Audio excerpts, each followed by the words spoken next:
সকালবেলা মুনাজাত করতেছে, তারপর দোয়া খায়ের করতেছে, তারপরে হঠাৎ করে মাথা ঘুরান দিয়ে পড়ে গেছি, আর কিছু বলতে পারি না।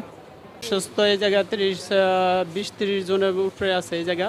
আর অসুস্থ সকালবেলা অফিসে গেছি, যাওয়ার পরে মানে মেডিকেল আমাদের মানে মিলাদ পড়াইছে।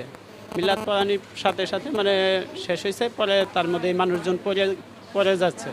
পড়ে যাওয়ার পরে সবাই আমরা মানে ধরাধরি করে সবারই মেডিকেলে আনছি, এই পর্যন্তই আমি জানি।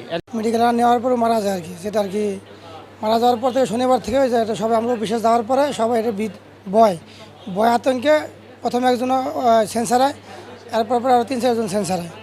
তারপরে কর্তৃপক্ষ সিদ্ধান্ত কালকে বন্ধ রাখার পর আজকে সকালে আমরা যাওয়ার পরে হুজুর যাওয়ার পরে মিলাদ পরে দোয়া হয়।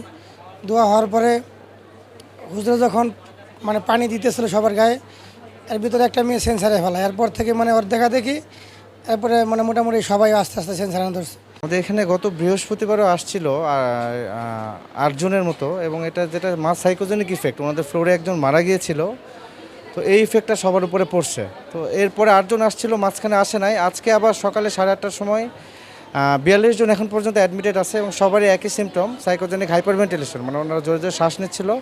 এবং আমাদের ফ্লোরে যে পেশেন্টটা মারা গেছিল, এবং আমরা মনে করছি যে এটার ইফেক্টের কারণেই ওনাদের এই সাইকোলজিক্যাল ইম্প্যাক্টটা পড়ছে। তো এখন পেশেন্ট সব স্টেবল আছে আলহামদুলিল্লাহ।